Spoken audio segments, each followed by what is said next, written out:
institution where you find that they look like the same. Not necessarily tribal or regional. But I have said that.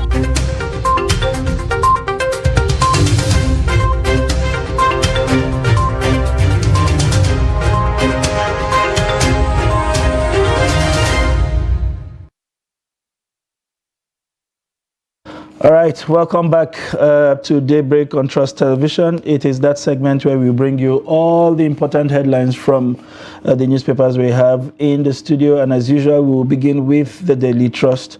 And here it is keeping pace with activities around the new speakership. Opposition intensify ploy to upstage APC. Says we are more than prepared. It is a fruitless move, according to the chief whip. We will abide by ruling party's decision, task force forum. They can succeed, both analysts, and we are working on consensus. This is coming from Adamu. You will get this and all of the other details when you pick up today's Daily Trust and open to page 4. We also have other stories there. Sudan crisis, Nigeria evacuates, Nigerians evacuees lifted from Egypt without luggage. That story is on page 30. And you will see pictures there of some Nigerians boarding the Air Peace rescue flight and others already seated on the C-135 Air Force flight, clearly looking to some extent unkept, which is a testament to the conditions they have endured in the days leading to their evacuation. And two other stories, Ways and Means, Senate okays Buhari's 22.7 trillion loan request. Bond, that is the Broadcasting Organization of Nigeria, nominates Trust TV for Broadcasting Awards. We are appearing on several categories. It shows clearly that we are making some progress, and we urge you to go out there and vote for us so that we can continue to serve you with more interesting and qualitative output. Buhari launches Nigeria's Agenda 2050, targets over 150 million jobs. And quickly to the editor's speak, Press Freedom Day, IPI sets agenda for Tinubu's government. Lagos, Ogun, Kano tops as internet subscribers hit 154 million. And finally, Boa Foods records 400 billion profit in 3 months. And for the Punch newspaper, quickly running through at the top of the masthead, Sudan, 376 stranded Nigerians airlifted from Egypt. FG disconnects discos from national grid over debt. Also strike, resident doctors say federal government's threat annoying. Interesting. Also, we'll see as the banner headline of the Punch newspaper, outrage as Senate approves Buhari's 22.7 trillion naira extra budgetary spending. Fresh borrowing from CBN illegal, suspicious, says NECA LCCI economist. 22.7 trillion naira extra budgetary spending to raise public debt to 69 trillion. And below the pictorial, we see Agenda 2050. FG projects $33,000 per capital GDP. And below the belt, APC NWC fails to zone National Assembly leadership seats. Also, police arrest Osun twins for cultism. And finally, on the Punch newspaper, Senate proposes life jail for unlawful explosive makers. And moving on to the Guardian newspaper, it is staying with the approvals yesterday for the Senate. Nigeria to spend next 40 years repaying controversial 23.72 trillion CBN overdraft to the federal government. You have there the picture of the Senate president with his gavel, and insert is the pictures of the president, the central bank governor Godwin Emefiele, and the finance minister Zainab Ahmed. To other stories, NAS leadership, Tinubu defers zoning decisions after May 29. Project reforms, I owe you nothing, Tinubu tells Wike. And corrupt officials sabotaging passport issuance, Aregbesola alleges. Nasima and the Center for CPPE laments worsening states of economy. Senate cannot stop demolition at Lagos Airport, says FG. And despite probe, official corruption undermining building control and enforcement. And finally, we have the story, police officers' families to vacate 25 barracks for renovation. And for the Nation newspaper, Minister blames NIS for passport issuance crisis. Labour disrupts Owerri-bound flights in Lagos, Abuja, others. Senate OK's restructuring of 22.7 trillion naira on budgeted loans. And also Sudan, 2 aircrafts fly back 376 Nigerians. I won't marginalize any part of Nigeria, Tinubu pledges. Also, President-elect hails Wike for believing in justice, fairness. Port Harcourt stands still for Ashiwaju. And also on the belt, Labour Party threatens lawmakers-elect with sanctions over party crisis. This and more when you grab a copy of the Nation newspaper. And quickly to the Vanguard newspaper, we would be staying with stories that had not been mentioned earlier. NLC TUC kick as Senate OK's FG 22.7 trillion ways and means. Oil, Nigeria, 4 others account for over 80% of Africa's output. And 10th National Assembly, we are working on consensus arrangements. This is coming from the APC. And to other stories, my 4 wives, 28 children prove I will succeed as speaker. I mean, it's been a while that Dogua has been flaunting these 4 wives and, Yes, and 28 children. In fact, one time he canvassed for a polling unit in his family's compound. Haven't met the required population for one. Interesting read that would be, I'm sure. And Olu Fasan, how the Supreme Court interprets the Constitution and determines the presidential elections petition matters hugely. Fingers crossed. And to other stories, Okocha dragged Diop, Redebe's song, Kanute, to Nigeria. If you want to know what for, you'll get today's copy of the Vanguard newspaper. And these are some of the major stories on the front page of the Vanguard. And still staying with stories that haven't been, discussed. EFCC ICPC urges dismissal of Keyamo's alleged fraud suit against Atiku.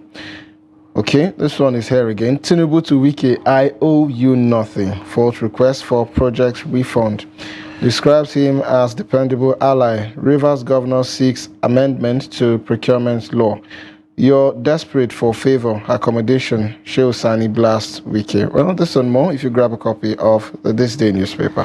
Interesting blast, if you like. Moving on quickly to the Daily Times.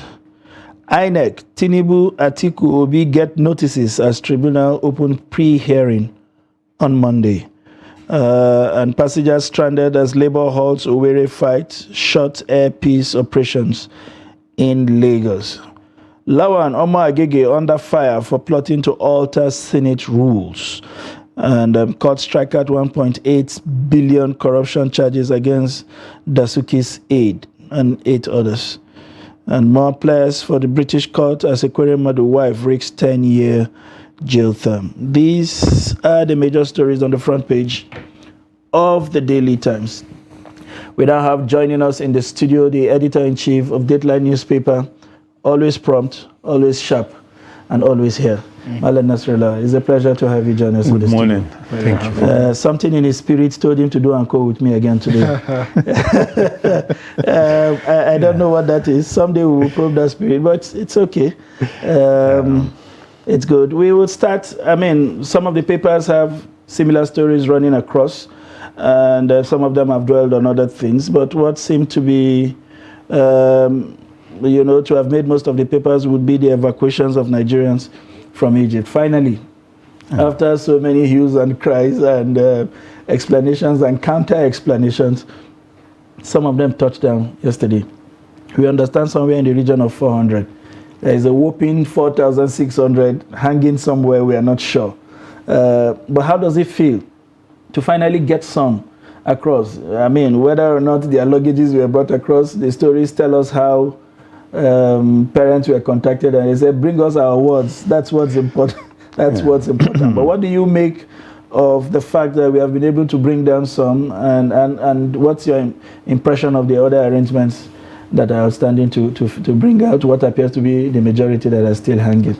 Well, I think it's very important that we have commenced the process.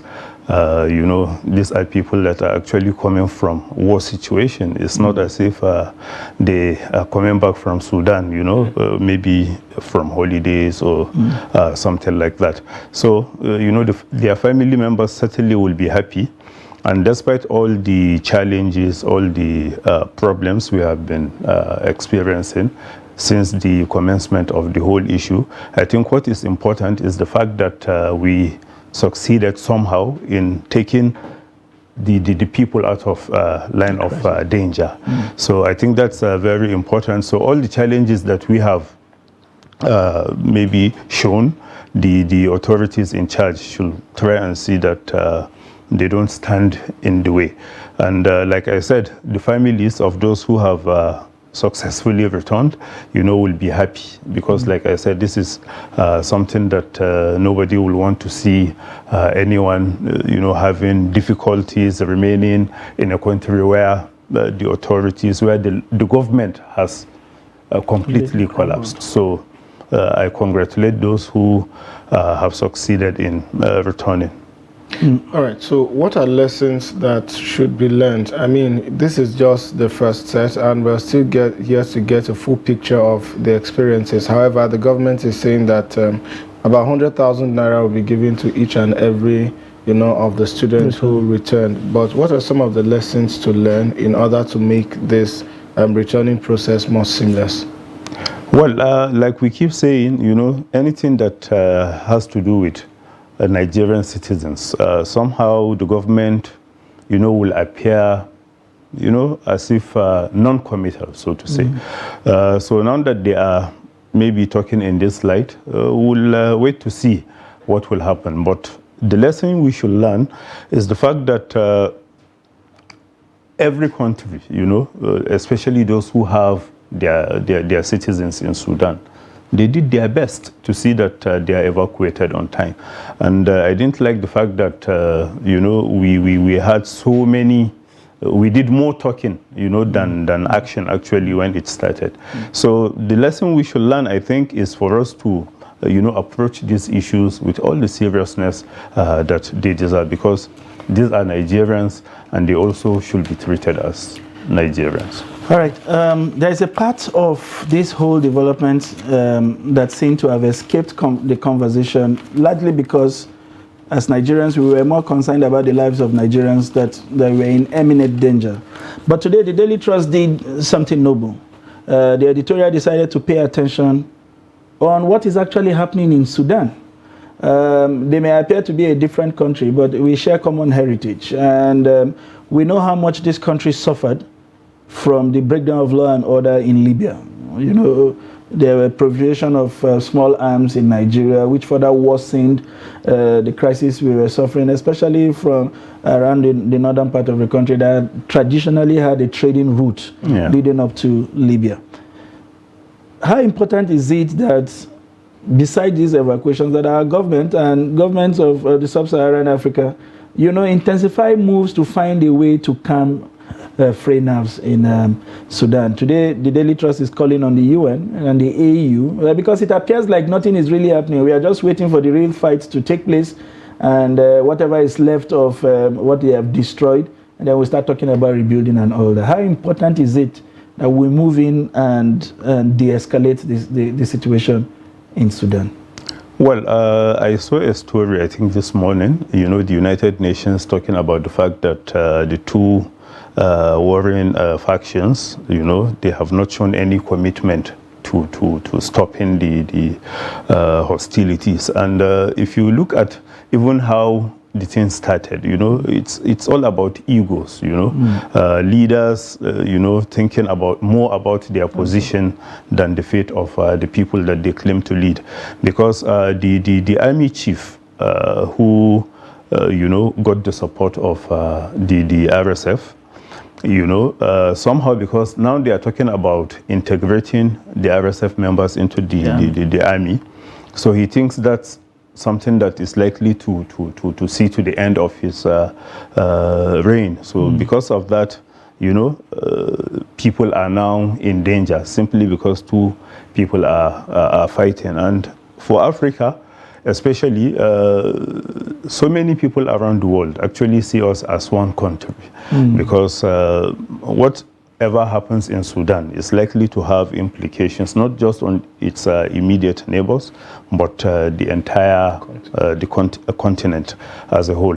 So I also saw a story, you know, about Eritrea, saying that if they can be supported, they can actually see what they can do to end all the hostilities. So Africa should not allow this to continue, because right now, if you talk about, maybe if you remove Egypt, most of the other people that have been mentioned, the United Arab Emirates, you know, having the support of a faction, things like that. So Africa should worry and face the problem squarely, because this is something, like I said, where whatever implications it has, it's Africa that will bear the brunt.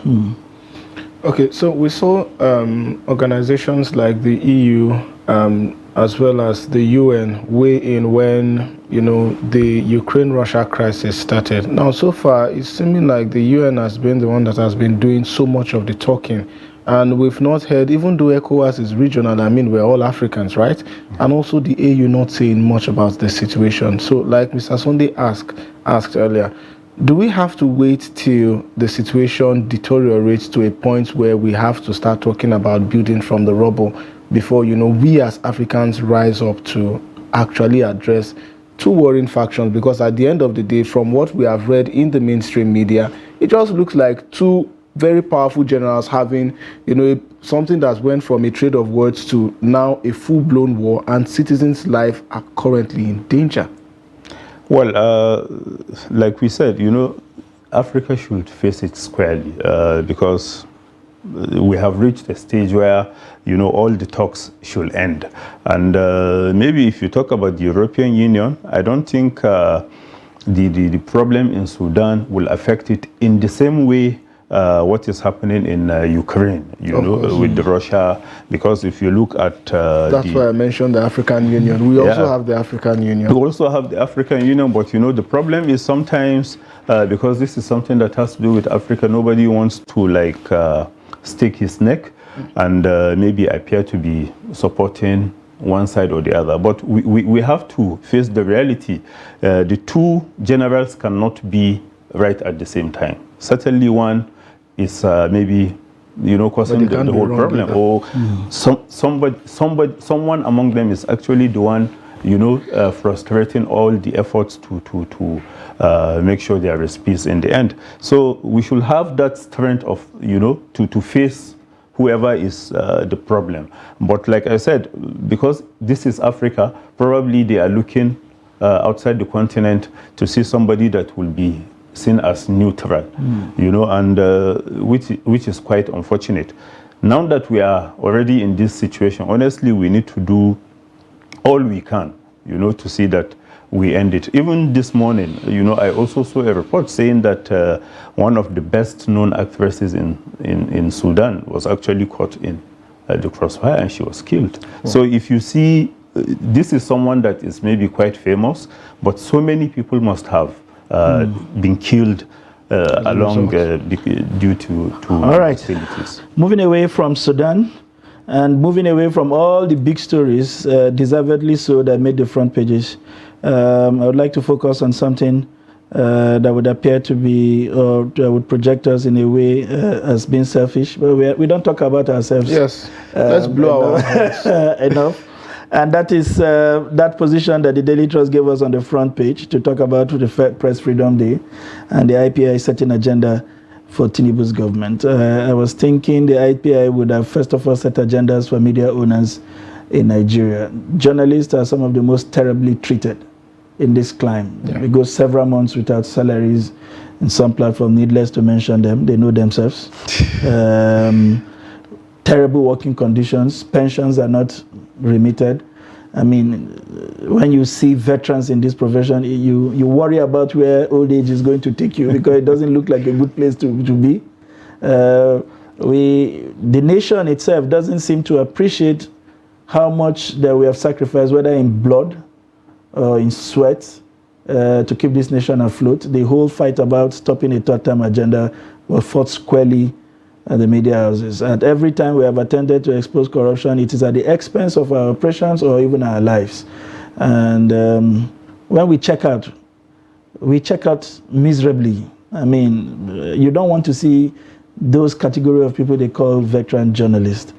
What's your admonition to, well, the IPI has spoken to set agenda to the president, largely around improving the environment to function, but what's your admonition to media entrepreneurs on the need to revisit the welfare of journalists? Actually, one of the reasons why the stakeholders, that's the government, the private sector, and what have you, don't take us seriously is because they know the things that happen within the media itself. Sometimes, you accuse the government of not paying salaries. Sometimes you accuse the government of doing something that actually you are doing within your own organization.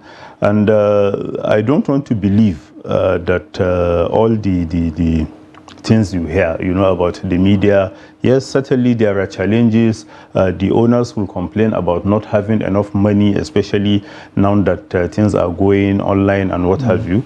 But the fact that you remain in business means you are also making some, amount of money. So you should be able to take care of all the people that are working for you. Because if it's a business that is no longer, breaking even, something that you cannot even discharge your own responsibility, then why don't you close it down so that nobody will be expecting you to meet obligations, to meet any obligations. So the media owners, I think maybe another thing we should talk about, is the fact that the media is always talking about self-regulation. We don't want somebody coming from outside to tell us what to do. But honestly, we are also not doing the right thing. Because if you look at the things that are happening within the media itself, like I said, there is no way you can get all the influence that you want to get with issues like that.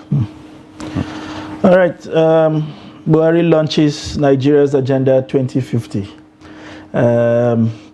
From the days I became wise till this day, I'm sure I've heard several kinds of agenda. There was Vision 2000, and then it became 2010. And as we're approaching 2010, they moved the goalpost to 2020.